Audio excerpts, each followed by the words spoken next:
Encontrarnos para vivir un tiempo de gracia.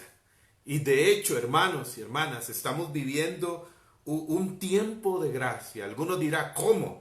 En medio de todo esta realidad de pandemia, de virus, de el retroceso económico en muchos lugares, en muchos países, ¿cómo un tiempo de gracia? Sí, claro que sí, hermanos y hermanas. En primer lugar, porque Jesús está con nosotros. Como Él lo ha prometido y nos dice Mateo 28:20, yo estaré con ustedes todos los días hasta el fin de los tiempos. En todo tiempo. Jesús está con nosotros. Y cuando uno habla del tiempo, el tiempo, alguien decía, es la unión de continuos presentes en Dios. Él es el mismo, dice la carta a los Hebreos, en el capítulo 13, versículo 8. Jesús es el mismo, ayer, hoy y siempre. Él vive. Y cuando decimos que Él vive, el Papa Francisco nos ha regalado una hermosa exhortación que se llama precisamente Christus Vivit. Cristo vive, que es de manera especial para los jóvenes cronológicamente hablando, pero también para los de juventud acumulada. Para todos. Al final dice el Papa Francisco en esta exhortación, en el numeral 34, que la juventud no es solo una cuestión de edad, sino un estado del corazón. Y en esta hermosa exhortación, Cristo vive, el Papa Francisco dice en el numeral 125, cuando afirmamos que Cristo vive, ¿qué queremos decir? Queremos decir que Él vino, se encarnó, se entregó por nosotros en la pasión, muerte y resurrección, resucitó, está vivo. Quiere decir que Él vino, pero no solamente que Él vino hace más de 2000 años, sino que sigue diciendo el Papa, cuando decimos que Cristo vive, queremos decir Él vino, Él viene hoy y seguirá viniendo cada día para caminar con nosotros. Cristo vive. Y también en el numeral 1 de esta hermosa exhortación dice el Papa Francisco, Cristo vive y todo lo que Él toca se hace nuevo, se rejuvenece, se llena de vida. Cristo vive y me encanta esto y te quiere vivo. Yo creo que esto resume lo que es una experiencia de conversión, de sanación, de libertad en Jesús. Cristo vive y te quiere vivo y te llena de ganas de vivir en medio de la realidad, de las circunstancias, de las situaciones que pueden haber en nuestra vida, sí, difíciles, sí, de contrariedad, sí, de adversidad, pero Cristo vive y te llena de vida. Cristo vive y te quiere vivo. Y yo creo que si en algo consiste vivir precisamente una vida en plenitud, una vida en abundancia, como el mismo Jesús también nos ha dicho en Juan 10:10, yo he venido para que tengan vida y vida en abundancia, tiene que ver con la gracia de la libertad que Él viene a darnos. Fíjense que cuando Jesús se presenta en la sinagoga de Nazaret, después de estar 40 días en el desierto, en oración, en penitencia, dice Lucas 4:18, ¿recuerdan este texto? Cuando Jesús, presentándose aquel sábado en la sinagoga de Nazaret, le entregaron el volumen del profeta Isaías, halló el pasaje donde estaba escrito, escucha muy bien, el Espíritu del Señor está sobre mí, porque me ha ungido, me ha enviado a anunciar la buena nueva a los pobres, a proclamar la liberación a los cautivos, la vista a los ciegos, a dar la libertad a los oprimidos y a proclamar un año de gracia del Señor. Enrollando el volumen, lo devolvió al ministro, se sentó, todos tenían los ojos fijos en él y entonces comenzó a decirles, esta escritura que acaban de escuchar se ha cumplido hoy, se cumple hoy delante de ustedes. Fíjense que este texto de San Lucas, que es como la carta de presentación del ministerio de Jesús, una palabra que resuena, es la palabra libertad. Yo he venido a dar libertad a los oprimidos. He venido a dar liberación a los cautivos. Es decir, Él ha venido a darnos una libertad completa, total, interior, exterior. Y cuando Jesús dice, esta escritura que acaban de escuchar se ha cumplido hoy, se cumple hoy delante de ustedes, ese hoy es lo que se llama en el lenguaje bíblico un presente continuo. Es decir, ese hoy es ahora, ese hoy es este momento, si lo creemos. Es este ahora, es este momento, cuando Jesús viene a dar libertad, viene a traer gracia, viene a sanarnos, viene a llenarnos de su amor, a traernos buena nueva, esperanza siempre, a llenarnos de vida. Es ahora. Hay dos palabras para referirse al tiempo desde el lenguaje griego.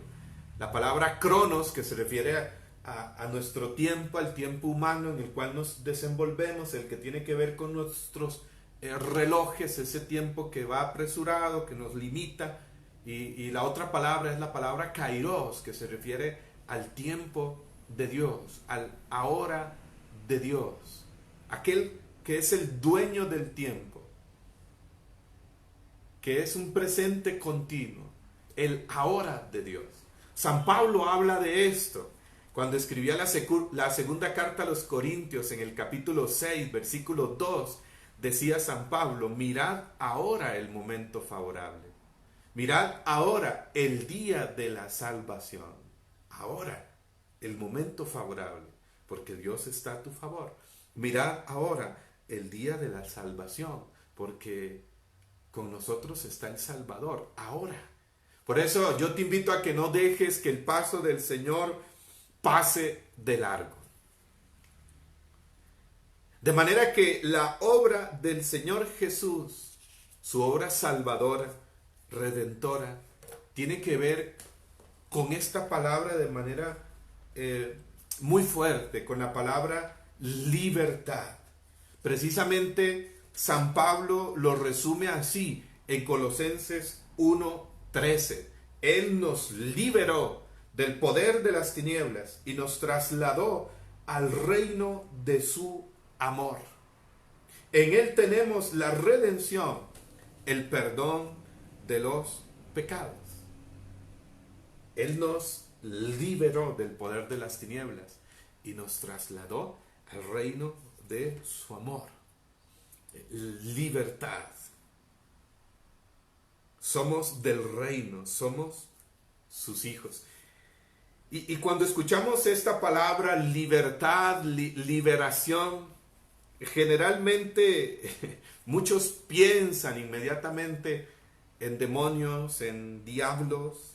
Por supuesto, no negamos esta realidad, por supuesto, que nos revela el Evangelio, la doctrina de la iglesia, pero en realidad es algo más.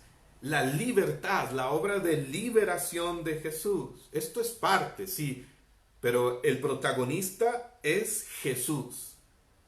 El protagonista es el Señor Jesús. A veces podemos cometer el error, o hay gente, yo sé que no pasa allá en Paraguay, pero hay gente que pone al diablo y a Jesús así, como a un mismo nivel, como paralelos, y no es así. Aquí está el diablo, pero aquí está Jesús, infinitamente superior, infinitamente más grande y poderoso. Por eso Santa Teresa de Ávila en algún momento decía, no entiendo esos temores que nos hacen decir diablo, diablo, cuando podemos decir Jesús, Jesús. El demonio, dice Sabiduría 2:21, que por la envidia, oigan esto, Sabiduría 2:21, para llegar a la verdadera libertad que nos viene a traer Jesús. Dice Sabiduría 2:21, por la envidia del demonio entró la muerte en el mundo. Por la envidia ¿de qué? Por la envidia de su obra creadora y sobre todo de su obra maestra, el hombre, la mujer, el ser humano, cada uno de nosotros. En la envidia de nuestra cercanía con Dios, de ser sus hijos. Ojo, de ser sus hijos. Precisamente la obra de libertad de Jesús, donde entra pues la liberación de la acción del mal, del maligno, del pecado, la obra de libertad de Jesús es que Él viene a liberarnos de todo lo que nos impide ser o vivir como hijos de Dios, como hijos del Padre. Y si hablamos, ahora que mencioné ya el demonio, pues si algo busca él, es que tú dudes, tú no lo creas, tú no creas, que no creas que eres hijo de Dios, que dudes de esta identidad esencial en ti. Eres hijo e hija de Dios. Jesús tuvo dos grandes tentaciones, dicen los teólogos. Pudo haber tenido muchas, ¿no? Siempre en batalla con el mal. Él vino a instaurar el reino de Dios entre nosotros y a derrotar el reino del mal. Y el mismo Jesús decía en Mateo 11:12, el reino de los cielos sufre violencia y solo los violentos, los que combaten, lo arrebatan. Y de seguro Él estuvo siempre en ese combate. Pero hay dos tentaciones en la vida de Jesús donde el demonio lo quiso hacer tropezar de manera muy fuerte. Y fue en Lucas 4, Lucas capítulo 4, versículo 1, después de ser bautizado por Juan en el Jordán. Recuerdan que Jesús fue movido por el Espíritu Santo al desierto y ahí fue tentado por el demonio. Y el demonio aquí le quiso hacer dudar de su identidad de hijo de Dios. Recuerdan que al ser bautizado precisamente por Juan, narra el Evangelio que se abrió el cielo y descendió el Espíritu Santo sobre él y se escuchó la voz, ¿no? Este es mi Hijo amado, en quien tengo mis complacencias. El Padre reafirmando en Jesús su identidad. Tú eres mi Hijo amado. Y el demonio, cuando lo tienta en estos días de oración y penitencia en el desierto, le quiso hacer dudar de su identidad. Si eres hijo de Dios, haz esto, haz lo otro. Y una segunda gran tentación en el ministerio de Jesús la van a encontrar en el capítulo 16 de San Mateo, cuando Jesús le anuncia la pasión, lo que va a venir a sus discípulos, a los suyos, que iría a Jerusalén, sería entregado, moriría, pero que resucitaría. Y recuerdan que Pedro lo toma aparte y le dice, maestro, de ninguna manera que esto te suceda. Y Jesús le dice, apártate de mí, Satanás, porque tú no piensas como Dios, sino como los hombres, y eres un estorbo para sus planes. Y el demonio aquí le quiso tentar de manera fuerte, hacer dudar, tropezar, confundir en cuanto a su misión, ir a entregar su vida en Jerusalén. Lo mismo sucede en nuestro caminar. El demonio siempre que viene a tentarnos, el mundo, es para hacernos dudar de nuestra identidad de hijos de Dios y de nuestra misión en la vida. Esto es lo esencial.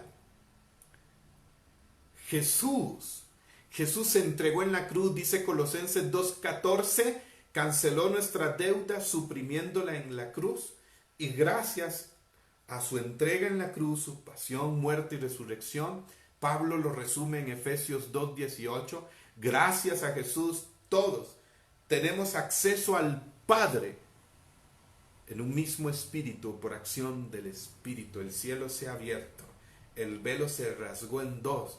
El día que Jesús muere en la cruz, tenemos acceso al Padre y hemos sido hechos, dice Efesios 2:19, conciudadanos de los santos, familiares de Dios, hijos de Dios. Esto es hermoso, hermanos y hermanas. Pero aquí hay algo, vamos hacia algo. Muchas veces no vivimos esto. No vivimos esto en nuestra vida. El sentirnos hijos de Dios. El tener conciencia de esta identidad, certeza, convicción. Es decir, es que lo somos. Lo somos. Eres hijo de Dios. Eres hija de Dios. Y la primera carta de Juan, en el capítulo 3, versículo 1, el apóstol Juan escribía: mirad qué gran amor nos ha tenido el Padre de llamarnos sus hijos. Y de verdad lo somos. Como diciendo San Juan, y sin ninguna duda, lo somos. Somos hijos de Dios.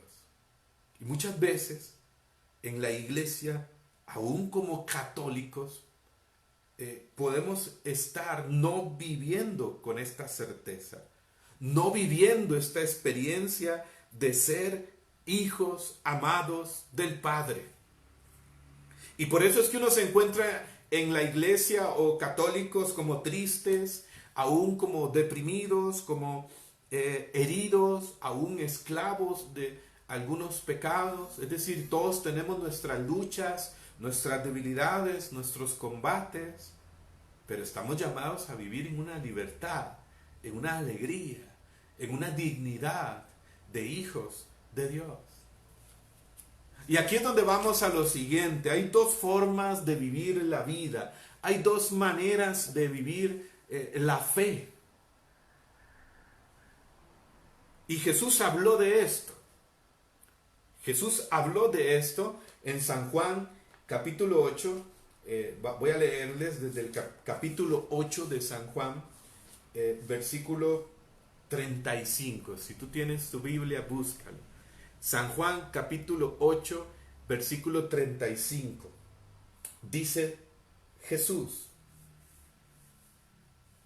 el esclavo no se queda en casa para siempre, mientras el hijo se queda para siempre en casa.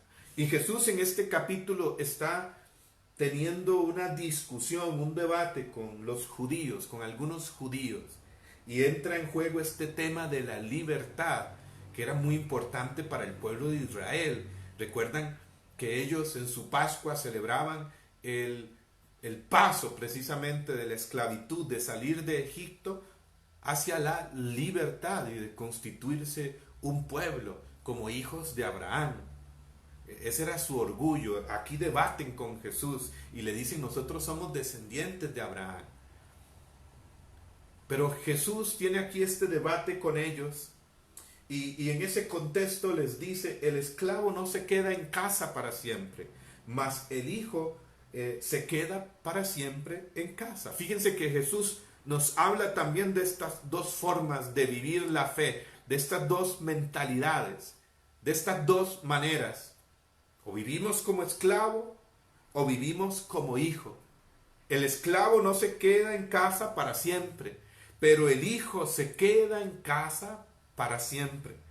Los judíos, pues que se creían hijos de Abraham, aquí ustedes pueden leerlo, ellos ya se creían salvados por esa razón, por el hecho de ser solamente israelitas, descendientes de Abraham, y por lo tanto se creían mejores, que tenían la verdadera fe, y se basaban en el cumplimiento de la ley.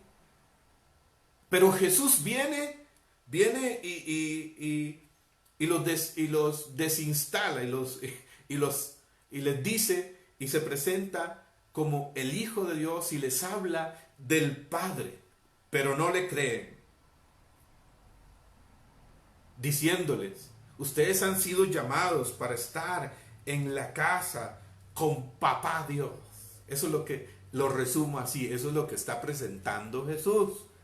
Ustedes han sido llamados para estar en la casa con Papá Dios para siempre. Para siempre. Y esto es un regalo. Esto no es resultado de que cumplan meras prescripciones o leyes. o por el solo hecho de que sean israelitas y descendientes de Abraham, no, sobre todo es un don, es un regalo, es lo que les está diciendo Jesús. Ustedes han sido llamados a ser hijos de Dios. Y este tema de la libertad es un tema que San Pablo toca con fuerza en la carta a los Gálatas. Este asunto de vivir como esclavo o como hijo. Y yo voy a ir a la carta a los Gálatas en el capítulo 4, versículo 4 en adelante. Gálatas capítulo 4, versículo 4 en adelante. Voy a ir a este texto de San Pablo, acá en la carta a los Gálatas. El tema de la libertad, que es un tema que San Pablo aborda en la carta a los Gálatas. La carta a los Gálatas es como la carta magna de la libertad cristiana. Ahí San Pablo nos dice en Gálatas 5:1, para ser libres nos liberó Cristo. Pero voy a leer Gálatas capítulo 4, versículos 4 al 7. Atentos a esto, ¿sí? Dice San Pablo: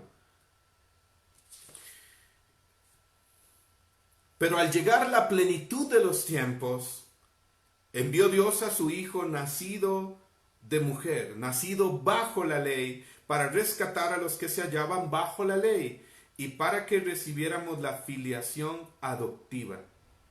La prueba de que son hijos de Dios es que Él ha enviado a nuestros corazones el Espíritu de su Hijo, que clama Abba Padre.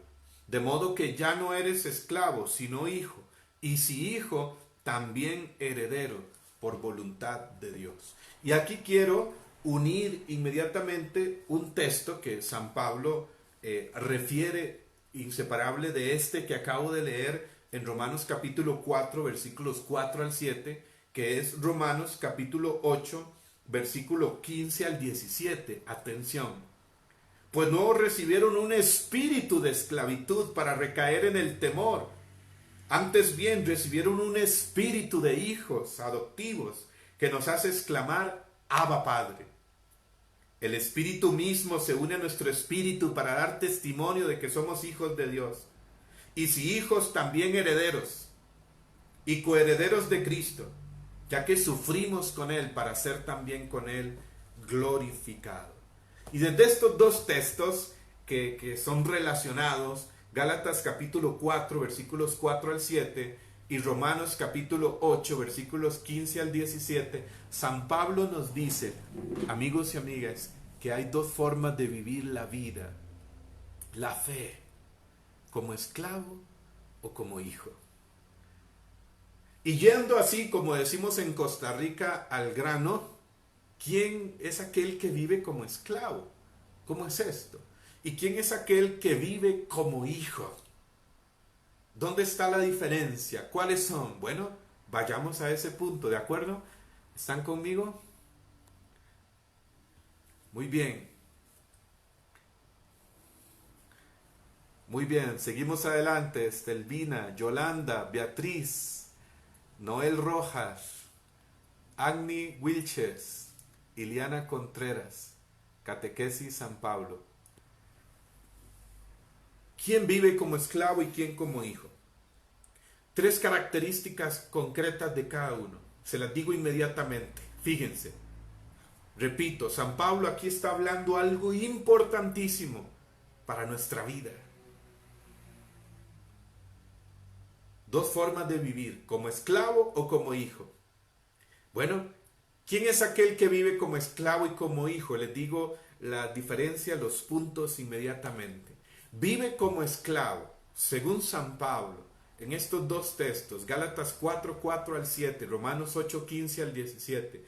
Vive como esclavo quien vive una vida de fe, una relación con Dios, pero basada en la ley, bajo la ley. Vive como esclavo quien vive bajo la ley. 2, quien vive en el miedo. Y 3, quien no disfruta las bendiciones de Dios. y vive como hijo. Por el contrario, quien vive la libertad del Espíritu, la nueva y definitiva ley, no sobre piedras, sino en nuestros corazones, como decía San Agustín, vive como hijo, quien vive con confianza, con fe en el Padre. Y vive como hijo, quien vive como heredero, quien disfruta las bendiciones que Dios le da día a día. ¿Cómo lo ven? ¿Cómo lo ven, hermanos?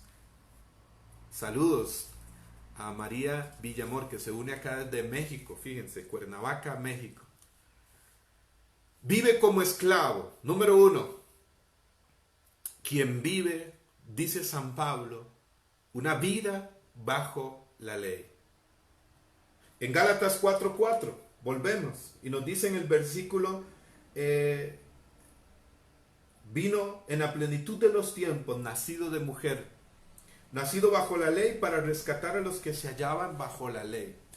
Fíjense, aquí hay un contexto que no me voy a detener a profundizar mucho en la carta a los Gálatas. Muchos judíos, los judíos en sí, basaban su relación con Dios en el cumplimiento de la ley.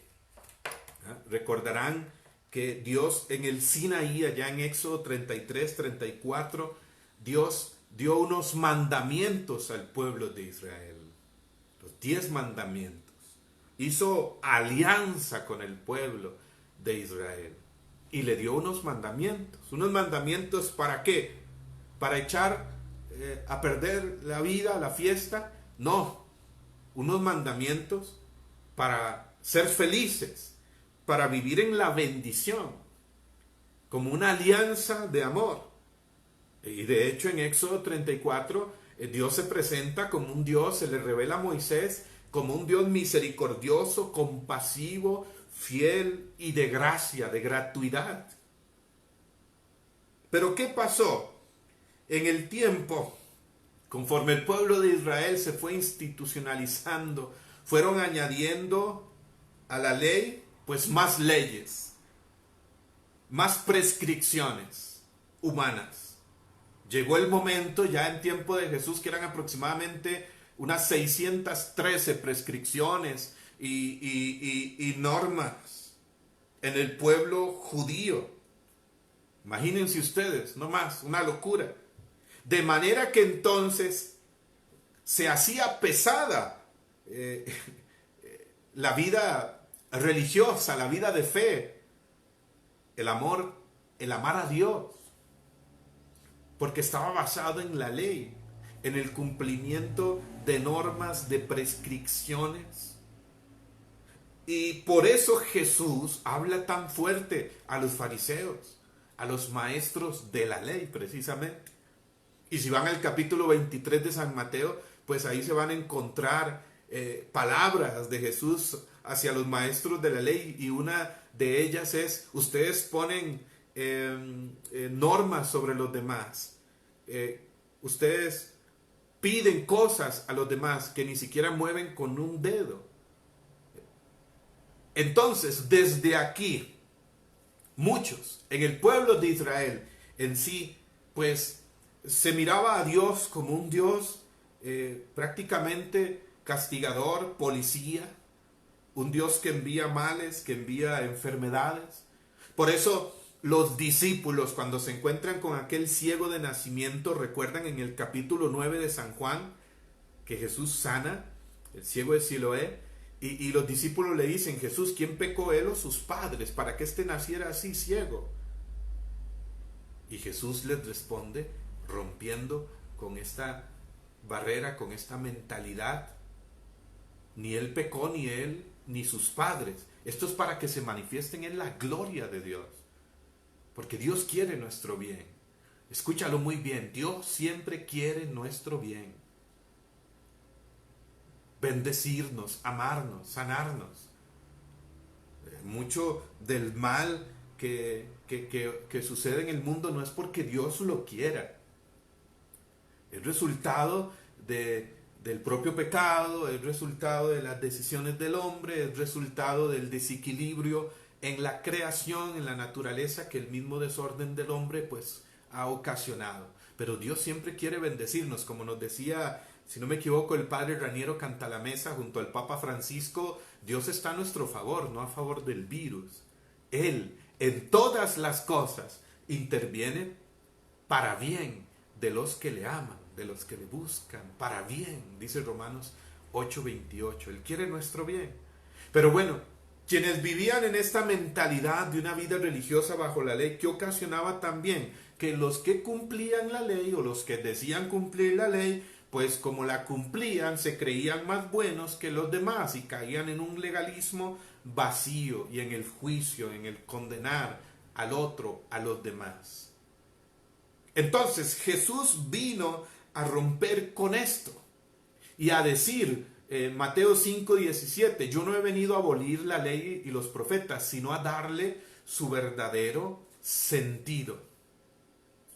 A darle su verdadero sentido. Y si leen todo el capítulo 5 de San Mateo, van a encontrar palabras maravillosas de Jesús.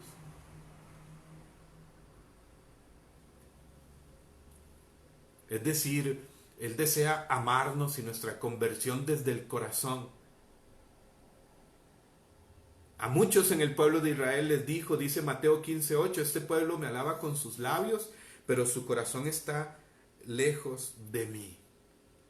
Entonces, este dilema se da es el que trata Pablo en la carta a los Gálatas. Habían cristianos, judíos convertidos al cristianismo, que todavía seguían con su mentalidad judía, su mentalidad legalista de la ley, y exigían que los que se convertían al cristianismo, que no eran judíos, que también tenían que practicar ciertas normas judías, una de ellas la circuncisión. Esto fue un dilema, un conflicto en la iglesia naciente que después ya se resolvió en el concilio de Jerusalén, allá en los Hechos de los Apóstoles. Dios mismo le aclaró a Pedro en Hechos capítulo 10, Pedro, mi gracia es para todos, no llames impuro a lo que yo he purificado. Y ahí ocurre de hecho en Hechos 10:44 en casa de Cornelio el primer Pentecostés, derramamiento del Espíritu que se le llama sobre los gentiles, y Pedro ahí se da cuenta, no, pues la gracia es para todos, la gracia de Dios es para todos, la promesa es para todos. Entonces es el dilema que se da ahí en la carta a los Gálatas, que había en la iglesia naciente, en ese contexto, y por eso Pablo trata mucho el tema de la ley, y Pablo llega a decir en Gálatas 2:21, bueno, si la salvación viniera del cumplimiento de la ley, entonces Cristo murió en balde en la cruz, pero no es así. Jesús murió por nosotros, Jesús nos ha salvado, es una gracia, es un don, es un regalo, es algo maravilloso. Y por eso Pablo ahí mismo en Gálatas 2:19-20 dirá, Él me amó y se entregó por mí, Él me amó y se entregó por mí. De manera que ya no vivo yo, es Cristo quien vive en mí. Oigan, miren, esto de alguna manera sigue pasando. Oigan esto, hermanos, hay personas que viven su fe, su relación con Dios aún basado en la norma, en la regla, en el deber. Hay quienes creen que agradan a Dios por lo que hagan por Dios. Aún muchos creen hoy que la bendición, la sanación, la libertad es como si fuera una recompensa de lo que yo haga por Dios.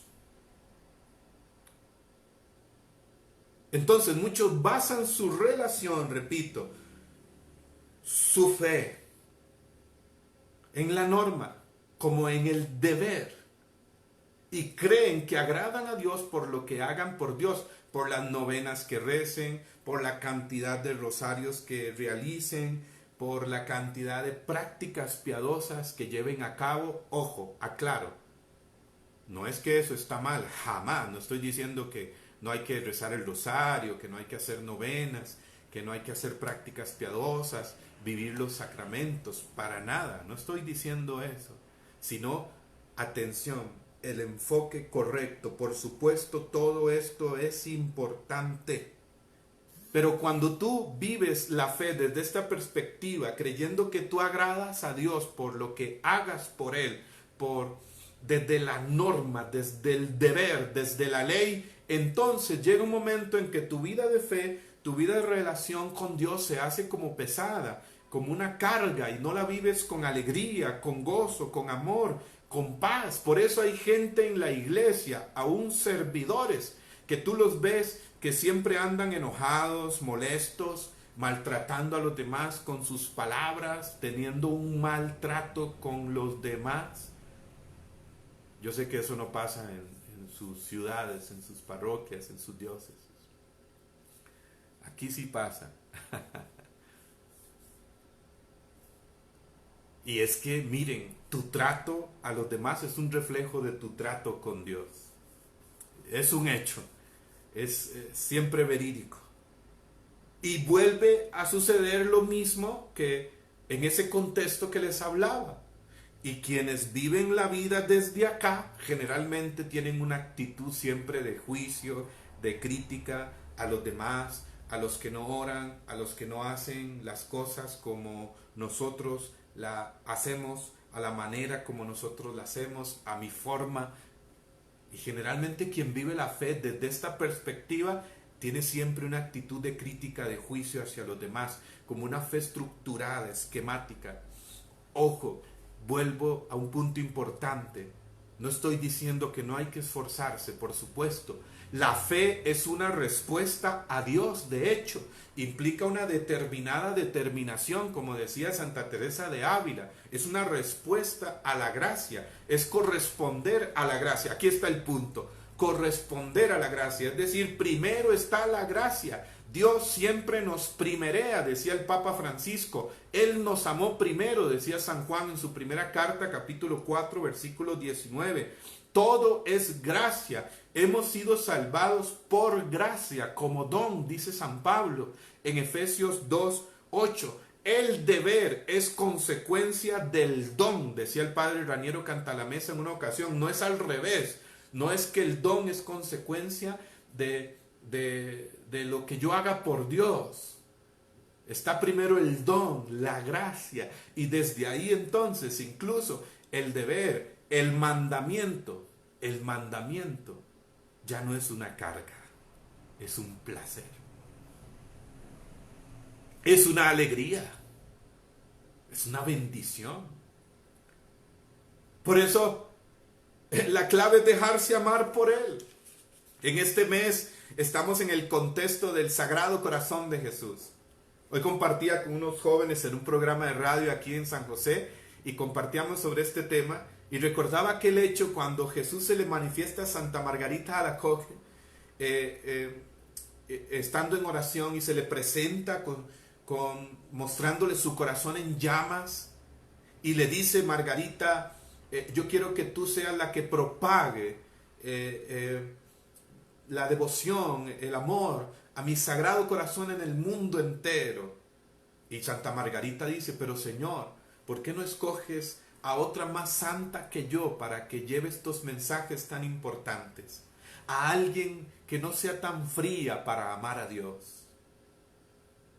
Y hoy unos jóvenes me preguntaban: ¿cómo podemos amar más a Dios? ¿Qué debemos hacer? Fíjense la mentalidad desde la pregunta. ¿Qué debemos hacer? Ya tenemos aquí esa vida de fe basada en el deber, en la ley. Y entonces les respondía desde esto. Miren, les conté este hecho de Santa Margarita. ¿Y qué hizo Jesús? Dijo Jesús: te he escogido a ti para que mi poder se manifieste en tu miseria. Y en cuanto a tu frialdad para amar a Dios, es decir, le dice: sí, eres fría. Se lo confirma. Le dice: te regalo una chispita de mi corazón. Y desde el corazón de Jesús voló una chispita de fuego, una chispita al corazón de Santa Margarita, que cuando tocó su pecho, su corazón se sintió encendido. A partir de ahí amó a Dios con una pasión maravillosa. tanto que incluso en su biografía ustedes lo pueden leer, físicamente su pecho también se calentaba muchas veces, tenía esta experiencia mística. Pero fíjense cómo se da todo. ¿Cómo amar más a Dios? Jesús le da la gracia. Te doy una chispita del fuego que consume mi corazón. La gracia. Dejarnos amar por Él. Por eso Pablo exclamaba en 1 Corintios 15:10, por la gracia de Dios soy lo que soy. Quien vive como esclavo, vive una vida de fe, bajo la ley, bajo la norma, bajo la regla. Cree que agrada a Dios por lo que haga por Dios. Se pierde de vista el principio de la gracia. 2, fíjense, apenas por donde vamos, Dios mío, ya el tiempo nos está ganando. ¿Cómo están por allá? ¿Cómo están por allá? ¿Están cansados? Seguimos. Segundo, quien vive como esclavo, 2, vive en el miedo. Vive en el miedo. La Sagrada Escritura afirma en la carta a los Hebreos, en el capítulo 2, versículo 14, nos dice lo siguiente. Hebreos 2:14.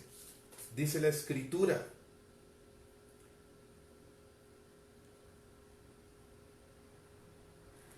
así como los hijos participan de la sangre y de la carne, así también participó él de las mismas. Jesús se encarnó para aniquilar mediante la muerte al Señor de la muerte, vencer al diablo y liberar a cuantos por el temor a la muerte estaban de por vida sometidos a esclavitud. Ojo a este tema.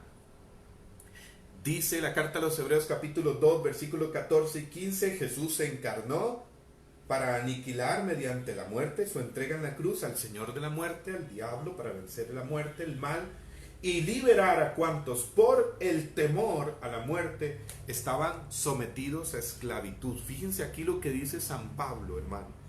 La carta a los Hebreos, que sí, muchos le atribuyen su autoría a San Pablo, pero es una carta de la cual aún no se define su autor definitivo. Y dice la carta a los Hebreos en el capítulo 2, versículo 14, Él vino a aniquilar, a vencer la muerte. Como dice 1 Juan 3:8, a deshacer las obras del maligno. Versículo 15 de Hebreos 2, y a liberar a quienes por miedo a la muerte estaban sometidos a la esclavitud. Él vino a liberarnos del temor a la muerte, de la desesperanza, a darnos vida y vida eterna, como dice Juan 11:25. El que cree en mí tiene vida, tendrá vida eterna, aunque muera vivirá.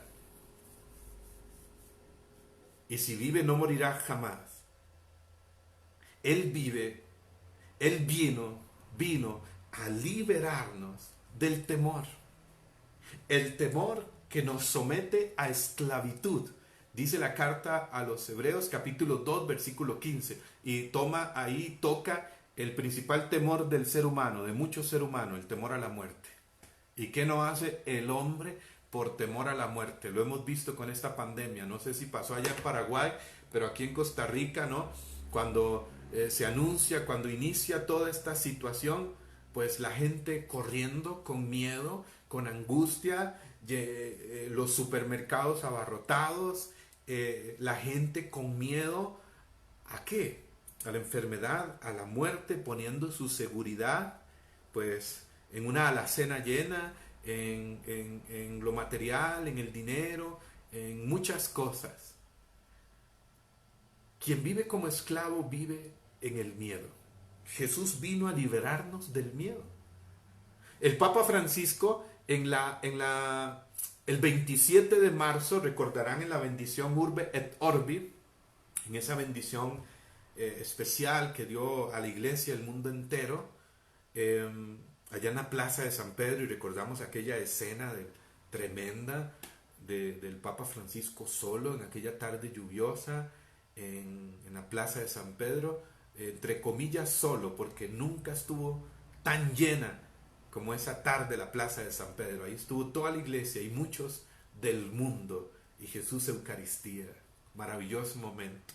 Y como el Papa Francisco nos decía de que esta tormenta, así como a los discípulos, basando su prédica en Marcos 4, 35 al 41, donde Jesús calma aquella tempestad, y el Papa nos decía cómo esta tormenta, cómo esta pandemia también nos tomó por sorpresa, esta tempestad, y ha generado un ambiente, un clima de miedo, de temor. ¿Sí o no? ¿Está pasando allá igual en Paraguay o ha pasado? Un clima de temor, un clima de miedo. Y peor que el coronavirus es el coronamiedo. Es decir, dejar que el miedo se corone en nuestro corazón, en nuestra mente. Peor aún. El Papa Francisco, si ustedes leen la prédica de él del 27 de marzo de este año, van a encontrar que el Papa se refiere como en 5 ocasiones a aquellas palabras de Jesús en el texto de Marcos 4:40, cuando le dice a los discípulos, ¿por qué tienen miedo? ¿Acaso no tienen fe? Incluso decía el Papa Francisco, el miedo se contrapone a la confianza en Jesús. El miedo se contrapone a la fe.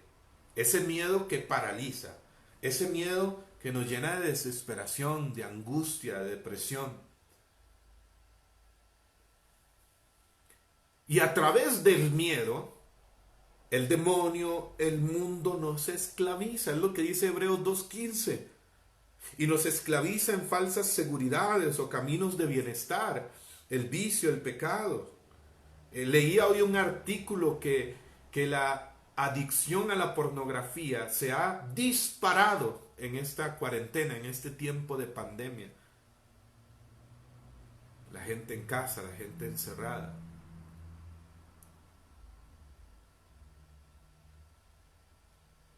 El miedo, a través del miedo, el demonio, el mal nos esclaviza.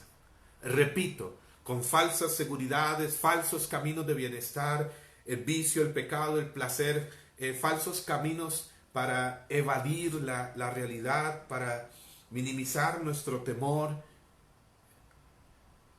Nos desenfoca. El miedo nos desenfoca. Nos hace desenfocarnos en nuestra mirada. Entonces, ¿qué sucede? Fíjense en esto. El miedo crea montañas. La fe las mueve. La fe derriba murallas que se presentan delante de nosotros. El miedo nos hace rendirnos ante ellas y las convertimos más bien en nuestro muro de los lamentos. El miedo nos hace ver fantasmas como a los apóstoles también en Mateo 14, en aquella otra tempestad cuando Jesús se presentó caminando sobre las aguas, y dice, se llenaron de temor, de miedo, y dijeron, es un fantasma. El miedo nos hace ver fantasmas, pero la fe nos hace ver a Jesús y lanzarnos hacia Él, caminando sobre las aguas, sabiendo que Él no nos defrauda, aun cuando nos arriesgamos en su nombre. El miedo nos hace creer las mentiras del enemigo, del mundo. La fe es creer en el Padre, en Jesús. Oye, hay que dudar del miedo, de nuestros miedos, y creer en Jesús y enfocarnos en Jesús. Es fácil saber también cuando el miedo nos domina, nos paraliza, cuando nos esclaviza. Lo podemos ver hasta en nuestra forma de orar. Fíjense que el Papa Francisco habló de esto ese 27 de marzo cuando explicaba el texto de Marcos 4, 35 al 41. ¿Recuerdan cómo oran los discípulos, los que van en la barca, cuando la tempestad amenazaba con ahogarlos, con hundir la barca, y Jesús dormía? Y entonces le dijeron, Maestro, ¿no te importa que nos hundamos? ¿no te importa que perezcamos? Y dice el Papa, era una oración, pero fíjense qué oración, hasta con palabras así hirientes. Era una oración desde el miedo, desde el temor, no desde la confianza, no desde el abandono, no desde la fe, desde la seguridad en el Señor. Cuando oramos desde el miedo, desde el temor, desde la angustia, también nuestra oración es así. ¿Hasta cuándo, Señor? No te importa. ¿Por qué?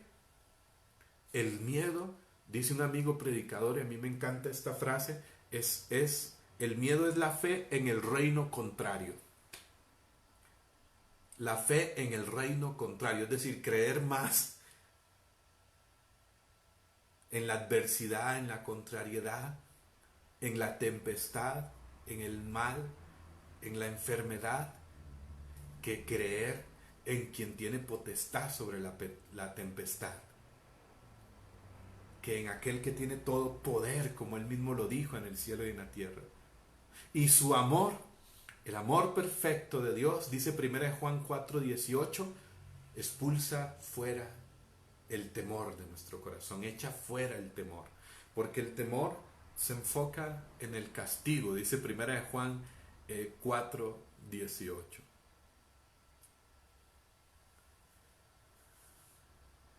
No te encariñes con el miedo.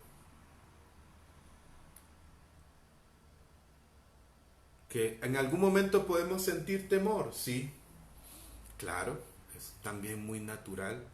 Ese temor que se llama agudo, en término técnico, así, agudo, es decir, que llega ante un desafío, ante una situación, pero precisamente agudo, que se refiere que es momentáneo, que pasa, que no dejo que me domine, que me paralice.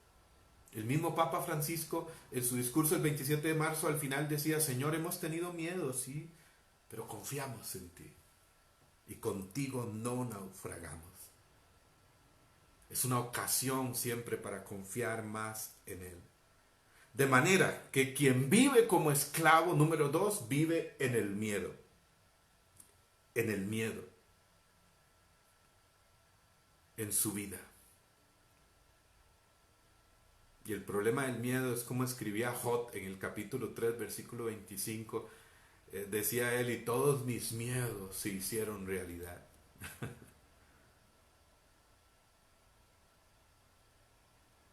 Quien vive una vida de fe, una vida como esclavo, número 3, no disfruta las bendiciones de Dios. Es el tercer punto. No disfruta las bendiciones de Dios. Es como resultado de lo anterior, ¿no?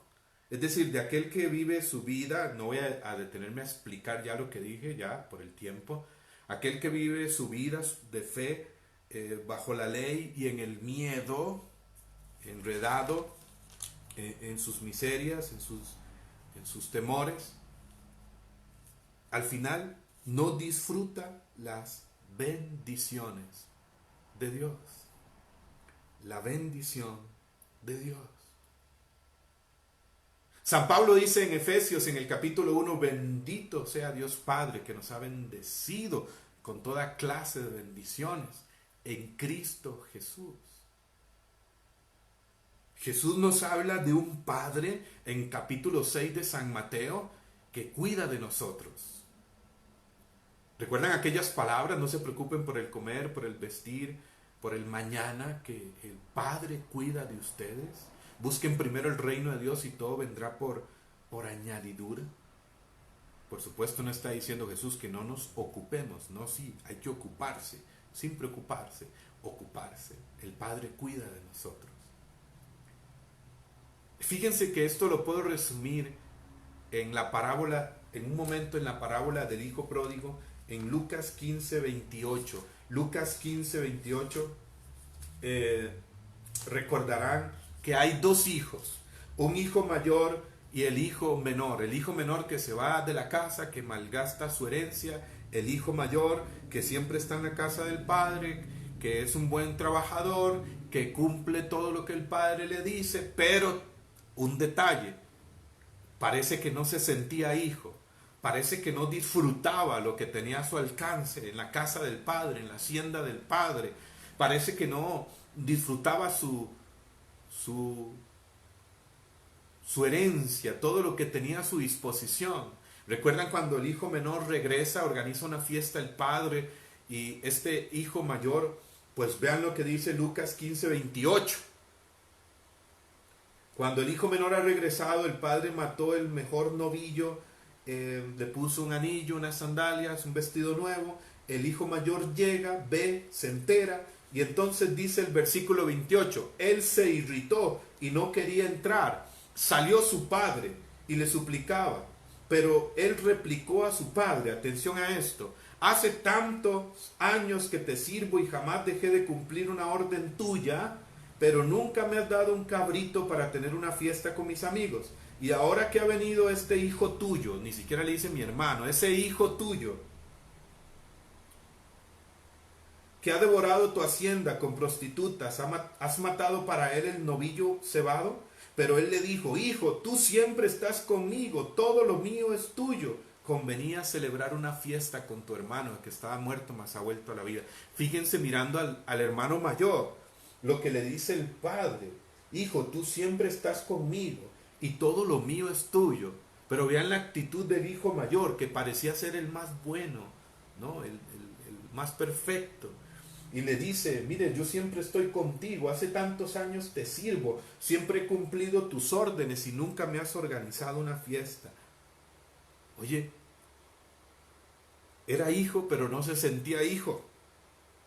Se sentía un siervo, un cumplidor, como un empleado más de la hacienda de su padre, y por eso reclama, por eso está irritado, por eso está en la queja, por eso tiene celos, envidia, porque no ve lo que tiene, no se da cuenta de lo que el padre le da, no disfruta el ser hijo de su padre y de lo que tiene a su disposición. Parece que era alguien que basaba su relación con su padre como en el primer criterio, ¿no? Bajo la ley. Nunca he dejado de cumplir una orden tuya, le dice. No disfruta como hijo. Y se quedó afuera de la fiesta. Fíjense, ¿quién vive como esclavo? Quien vive una vida de fe bajo la ley, es decir, cree que agrada a Dios por lo que haga por Dios. 2, quien vive una vida en el miedo. Y 3, vive como esclavo, quien no disfruta cada día las bendiciones y los bienes que Dios le da como su hijo. A todos Dios nos da cada día. Ahora, hermanos, fíjense, apenas he dado esta parte. ¿Continuamos? Ustedes me dicen si continuamos. Porque viene la parte importante, viene la parte determinante en esta reflexión. Es decir, hemos hablado de las características de aquel que vive como esclavo. Ahora, aquel que vive como hijo. ¿Quién vive como hijo? Número 1. Vive como hijo. Pues es lo contrario. Número 1. Quien vive en la libertad del Espíritu Santo. Aquí voy a ser más concreto. Quien vive en la libertad del Espíritu Santo. Donde está el Espíritu de Dios, dice 2 Corintios 3:17, hay libertad. Pero donde está el Espíritu, no como huésped, no como invitado, sino donde está el Espíritu guiando, transformando, renovando, hay libertad. Porque todos los que son guiados por el Espíritu de Dios son hijos de Dios, dice Romanos 8:14. Y aquí vuelvo a ese texto de Romanos 8, versículo 15 que les leí al inicio. No hemos recibido un espíritu de esclavitud para recaer en el temor. Quien vive como esclavo vive en el temor, sino un espíritu de filiación, de hijos, que nos hace exclamar, Abba, Padre. Qué hermoso. Abba es una expresión bellísima, papito amado, papito querido, papá Dios.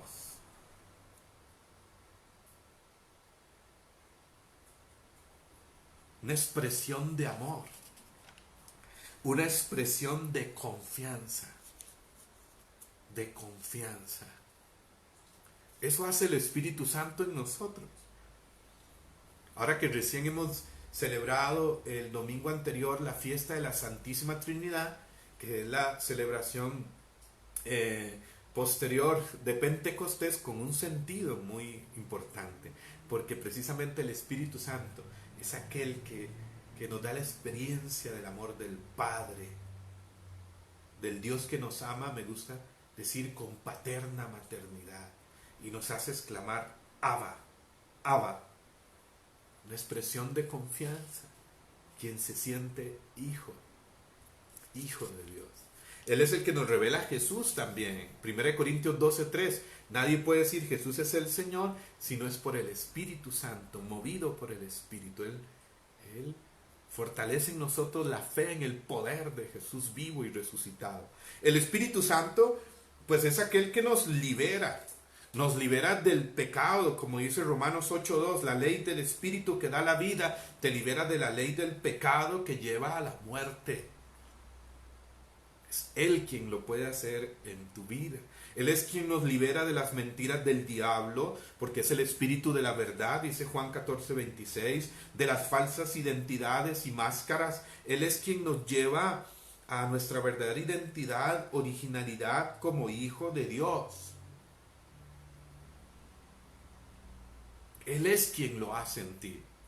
Miren, hay una exhortación del Papa Francisco llamada Alégrense y regocíjense en el numeral 24.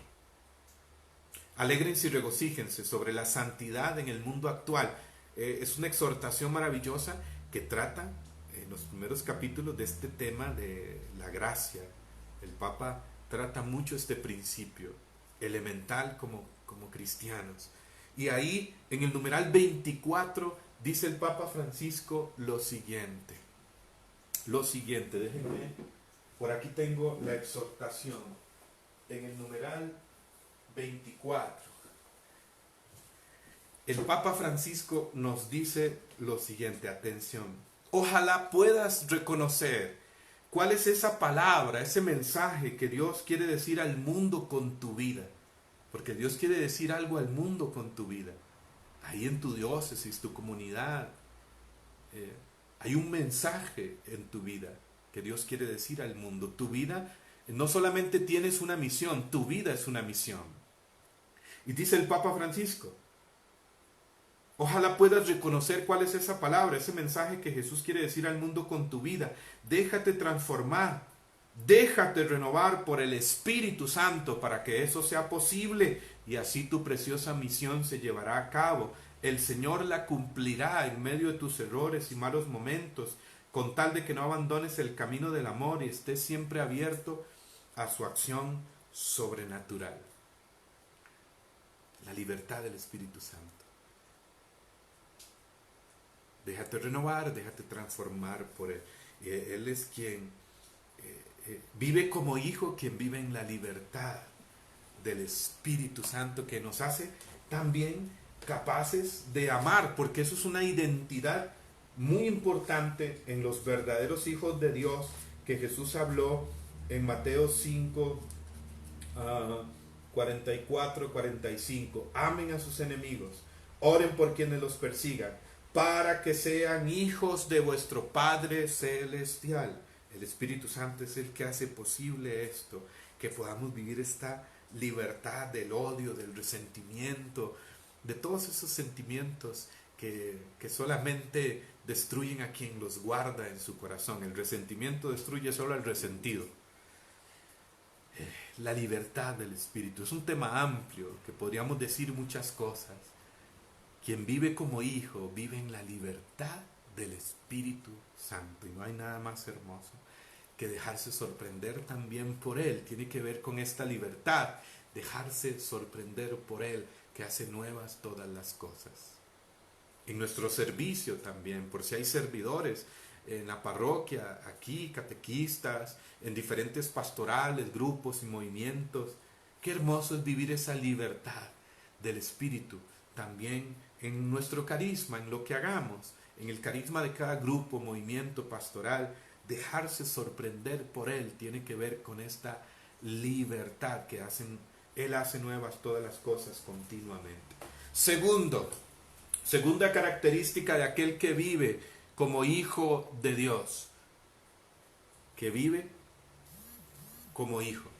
2. Le he llamado de la siguiente manera: el Espíritu nos hace exclamar, Abba Padre. Y les decía una expresión de confianza, de ternura, de cariño.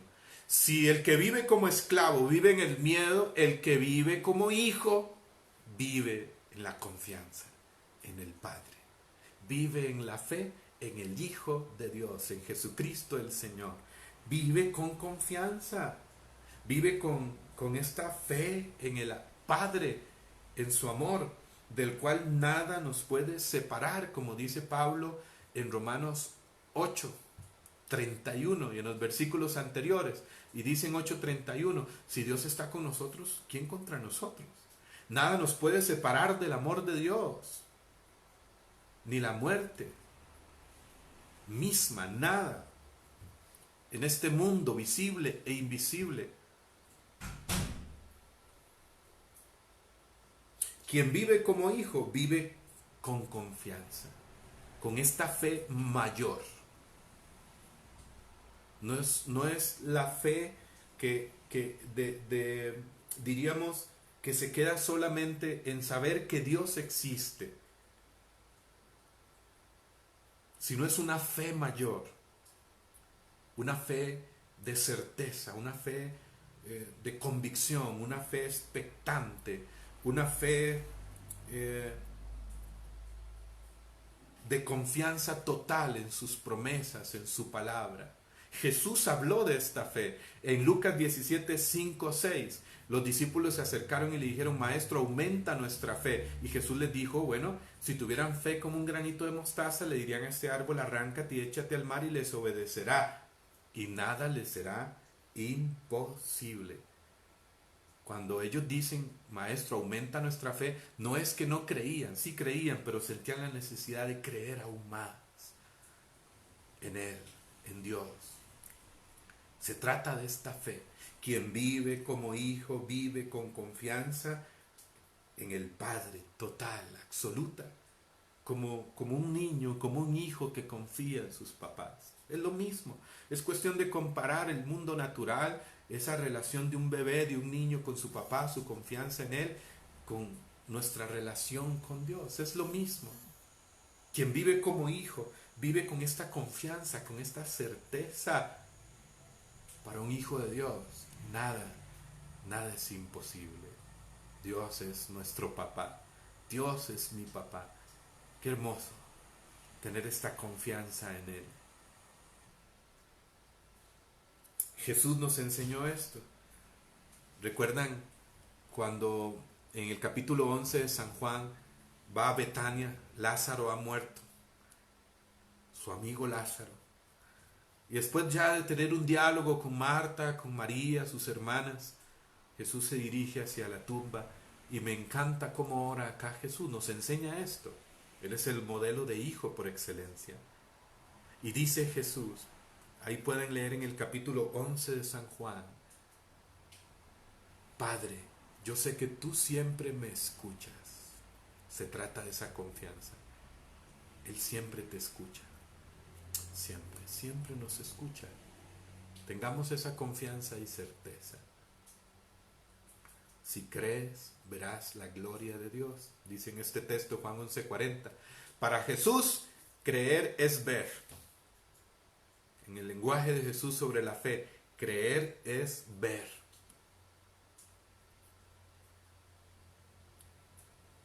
Cuando Jesús habla de la fe en el Evangelio, no le da un concepto, una definición conceptual. Cuando Jesús habla de fe, de creer en el Evangelio, ustedes van a ver que Jesús habla de actos, de acciones. Levántate, camina, ven, no te preocupes. Quien vive como hijo, vive con confianza en el Padre.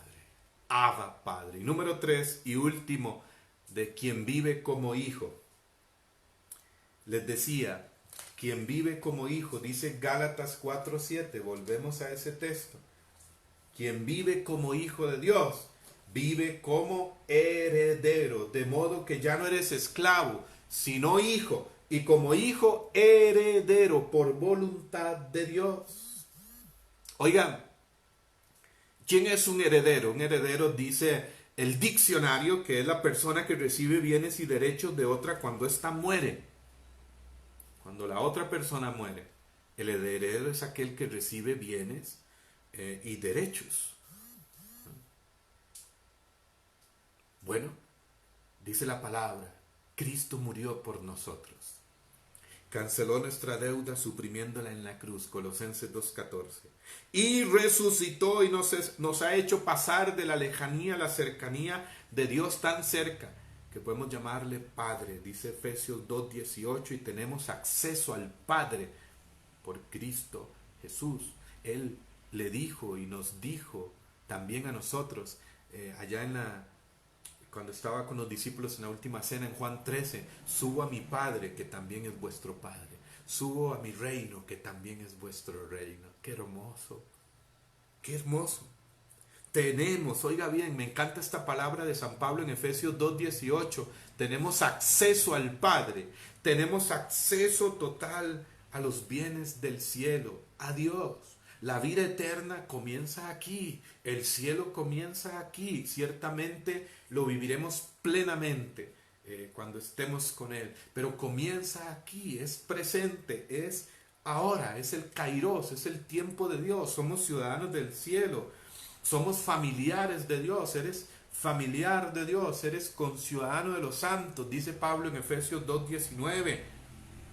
Somos hijos de Dios, no somos esclavos ni mendigos del mundo. Sobre ti y sobre mí los cielos están abiertos, el cielo está abierto. El hijo pródigo, ahora les hablaba de esa parábola del hijo pródigo, y recordemos un momento al hijo menor, que había malgastado su hacienda, sí, que malgastó la parte de su herencia, sí, que se equivocó, sí. Después entró en conciencia cuando llegó al límite, como muchas veces nos pasa, y dijo, regresaré a la casa de mi padre. Miren, si ustedes leen el capítulo 15 de San Lucas, a mí me llama la atención ese detalle, ¿no? Él, a pesar de su equivocación, dijo, me levantaré, iré a la casa de mi padre y le diré, Padre, he pecado contra el cielo y contra ti. Fíjense el detalle, hermanos, esa parábola es maravillosa. Es una predicación, un retiro completo, muy, muy rico. Pero este detalle, el hijo menor, aún en su pecado, en su miseria, ahí con los puercos, no deja de llamar padre, valga la redundancia, a su padre. Dice, me levantaré, iré a la casa de mi padre y le diré, Padre, pequé contra el cielo y contra ti, no merezco ser llamado hijo tuyo, trátame como a uno de tus jornaleros. Él iba con esa intención, pero él como que tiene la certeza y la convicción de que su padre es bueno, de que le va a perdonar. Confía en su padre y por eso regresa a la casa del padre. Y por eso el mérito de este es mayor que el otro, aunque estaba siempre en la casa, en la hacienda del padre, pero no se sentía hijo.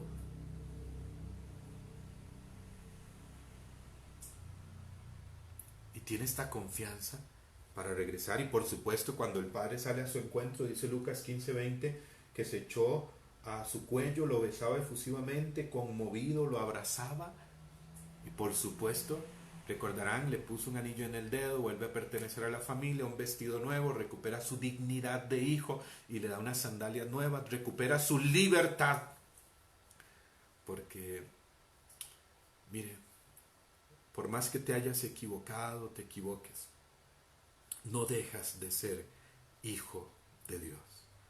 No dejamos de ser hijos de Dios. Él no se echa atrás con nosotros. Él no se cansa de perdonarnos, dice el Papa Francisco. Él es el Padre bueno. Y este hijo regresa, se organiza una fiesta y disfruta la fiesta. A partir de ahí, por supuesto, de esta experiencia, su vida cambia. Hay una transformación y el Padre exclama, este hijo mío estaba muerto pero ha vuelto a la vida. Quien vive como hijo se sabe heredero. Disfruta las bendiciones de Dios cada día, cada momento. Aunque parezca poco en la mirada del hombre, ¿no? Pero Dios siempre te bendice, eres su hijo. El cielo está abierto sobre ti, eres heredero. Quien vive como hijo disfruta las bendiciones de Dios. ¿Quién puede darnos esta verdadera libertad? Dice el Evangelio de San Juan en el capítulo 8, versículo 36, lo siguiente. Si el Hijo os da la libertad, seréis realmente libres. Jesús puede hacerlo en nosotros, somos hijos en el Hijo. Gloria a Dios. ¿Qué te parece si oramos un momentito? ¿Les parece, hermanos? Oramos un momento. Bendito seas, Señor Jesús. Tú eres aquel que si nos da la libertad seremos verdaderamente libres. Jesús, derrama tu gracia en este momento, en este tiempo, a todos mis hermanos y hermanas que están conectados en este espacio de predicación, de formación. Tú has venido a liberarnos. Tú has venido a darnos libertad, Jesús.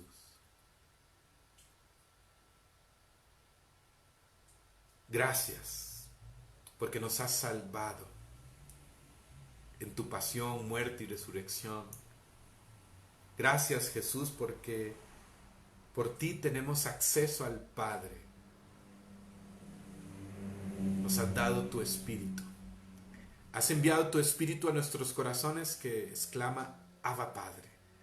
Y yo te invito a que proclames, como decía San Pablo en Gálatas 4:7, de modo que ya no eres esclavo, sino hijo de Dios. Y proclama con tu corazón, gracias Señor Jesús, porque en ti ya no soy esclavo. No soy esclavo, no soy esclavo. No soy esclavo del temor, no soy esclavo del pecado. En ti no soy esclavo del mundo, en ti no soy esclavo. Soy hijo de Dios. Soy hijo de Dios. Eres hija de Dios. Derrama tu gracia, Jesús, y sana, libera los corazones de todo temor, de todo miedo que en este momento esté esclavizando, llenando de angustia, de ansiedad, de desesperación, de depresión. Sopla tu aliento de vida, Jesús, tu espíritu, y libera de todo temor, de todo miedo, porque tu amor echa fuera todo temor. Jesús, Jesús, restaura en nosotros la identidad, la esencia de hijos e hijas de Dios.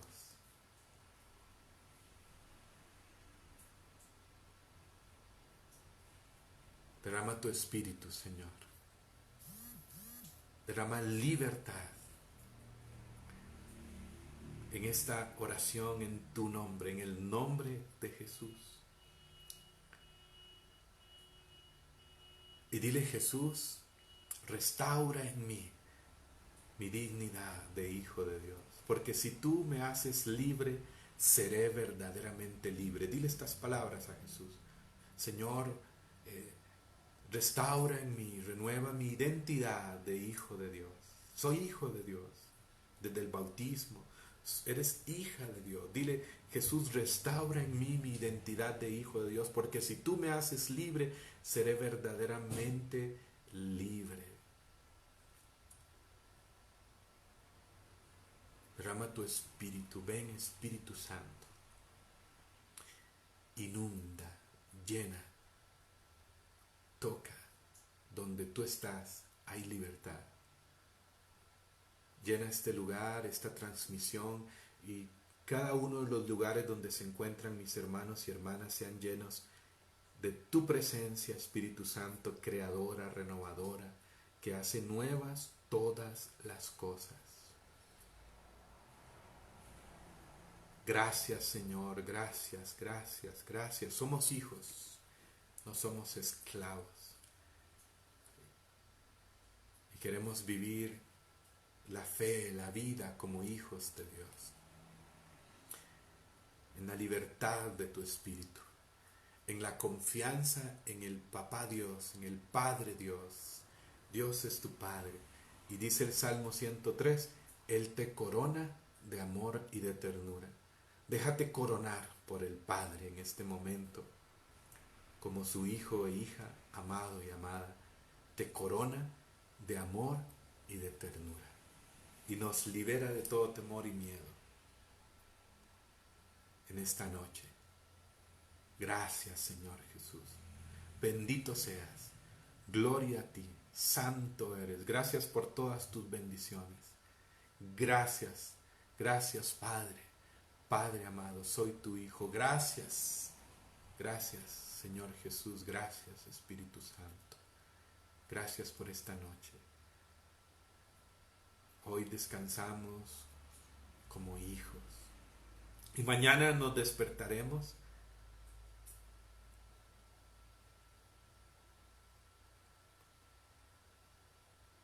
como hijos e hijas de Dios. Todo estará bien. Todo estará bien. Amén y amén. Muy bien, hermanos y hermanas, qué gusto haber compartido.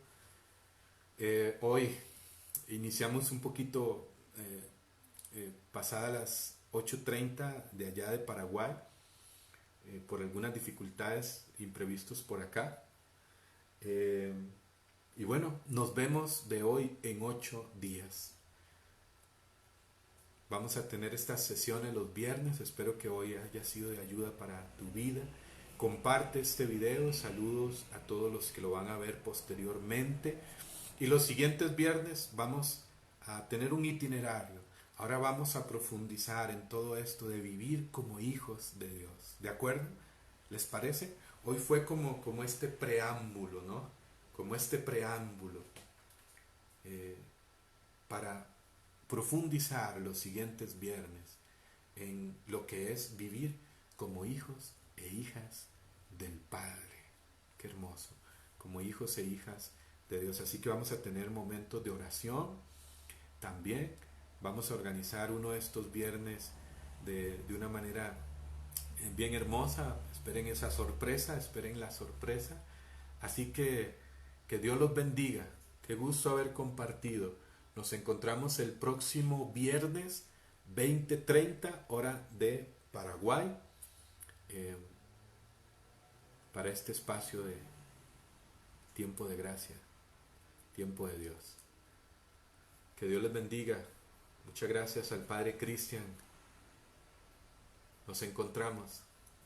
Un abrazo grande. Les quiero mucho. Bendiciones.